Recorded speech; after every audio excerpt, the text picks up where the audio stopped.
How's it going, everyone? It's K Lemon here, and today we are going to be talking about the game that was originally going to be like the grand finale for my Halloween month. I was just like, yeah, this will be the perfect game to end this Halloween marathon on. It's a Silent Hill video game. It's gotta be great for a grand finale. And then I played it, right?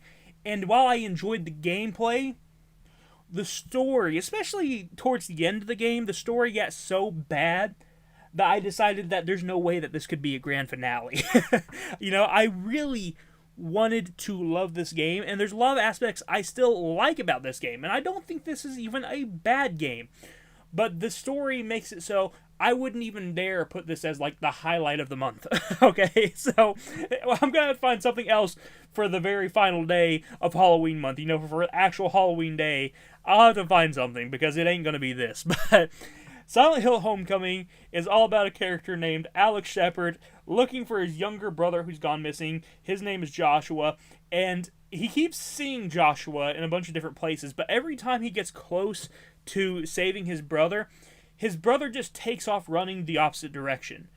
And it's pretty obvious right from the get-go what's going on. It's pretty obvious what the outcome's gonna be. Like, your first guess is probably the correct guess, right? This is a very transparent story. It doesn't do anything crazy. And honestly, I feel like its story for the first, 8 hours is just an excuse to get you in this atmosphere. Just an excuse to get you into Shepherd's Glen and into Silent Hill and just enjoy this spooky, creepy atmosphere. And I think that's actually what this game does best. While the story definitely is not strong, especially towards the end, at least this game has a really, really strong atmosphere. I love the way this game looks. I love the design of it. And just everything about this game just looks really creepy in a really good way. I love the way it looks. I love the monster design. I love the different boss fights. And I love the designs of the boss fights themselves and the design of the actual characters. I love all of that stuff. All of that stuff is fantastic. It's just the story sucks. Especially towards the end.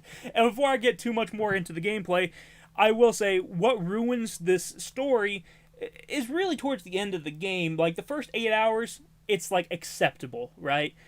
And then the last couple hours of this game, it just really goes downhill. There's a decision that you have to make towards the end of the game, and it does one of those stupid horror tropes where it makes you, it kind of gives you a hopeful decision, right?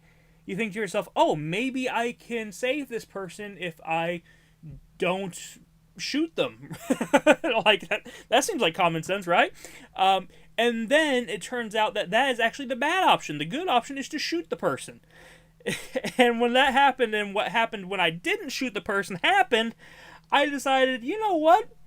That's pretty dumb. So I reloaded, and I did the other decision, which is just to shoot the person, which didn't seem like the good ending or the good idea or whatever. But it is. That's the way you apparently need to go about getting the good ending, which is just insane to me. But again, I don't know what they were thinking with that. It's a dumb horror trope. I've seen it before where they try to give you a hopeful option, making you think, oh, you can save this character, look at this. And then you do the thing where it makes you think you can save the character, and then it just kills them anyway, and they kill them in a worse way. And it's just like, all right, cool, great. I love this horror trope. It's one of the worst rug pulls that a horror game can do. And then from there, it was honestly just even more downhill, right?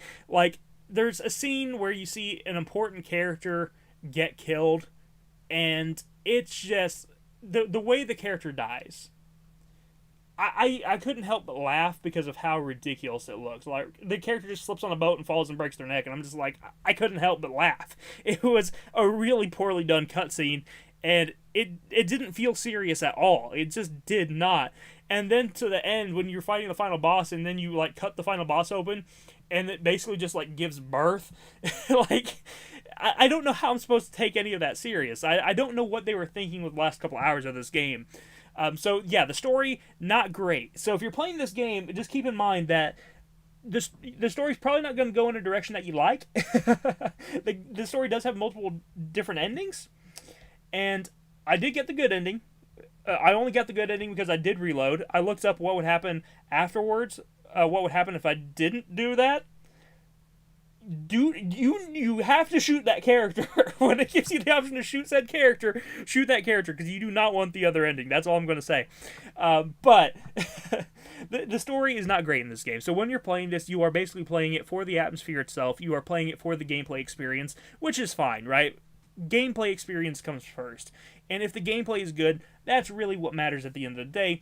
And I will say, the gameplay is actually really fun in my opinion. I enjoyed the gameplay a lot in this game. One thing I actually really like about this game is that the melee combat in this is really fun. I actually enjoyed fighting all of these different monsters and creatures just with melee combat. You know, you get a few different options that you can use.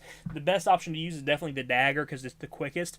But I like that you get a few hits in, and then you can kind of see the enemy start to react, and when you see them react, you can press the dodge button, and if you press the dodge button at the right time, you can dodge away from the attacks, and then go right back into attacking. And I really like the way that that is done, and I even like it for the boss fights. The boss fights are the same way, you know, they have big attacks that you can dodge, and then you just run up to them, and you start slashing and hacking away at them. And there is some gunplay in this as well, but there's not a whole lot of supplies around, right? So there's not a whole lot of ammunition for your guns. So use your guns very sparingly. I would use them only for boss fights because, I mean, you want to do a lot of damage really quick to the bosses. So use them only for boss fights and for like really, really strong enemies. You know, there's like these guys that pop up and they're I don't know what they're called, but they have gigantic fists and they can knock you down really easy and they basically pummel you. And I save my shotguns for them. And then I would use like my handgun and stuff on the actual boss fights and stuff like that. So that's what I would do personally.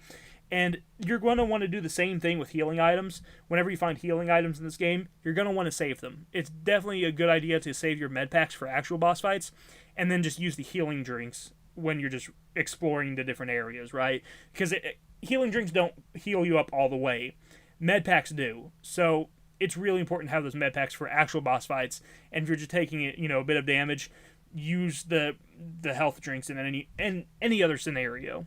In terms of the way that this game is set up, I would definitely say that it leans towards the linear side of things, but it's linear with some exploration, which honestly is my preferred way of playing video games. I like a more linear game that just has areas where you can search around and find some, ammunition or find, just different things that you need for the story even. So I like that type of stuff. So I'm all good with the more linear style, but I've heard that a lot of Silent Hill fans are not a big fan of this linear style. So just keep in mind when you're going into this game, this is a pretty easy game to know where you're going. Like, it's not hard to figure out where you're going at all in this game. I only got stuck once, and I realized that I got stuck after I walked by, like, this one stupid drape that I was supposed to cut open.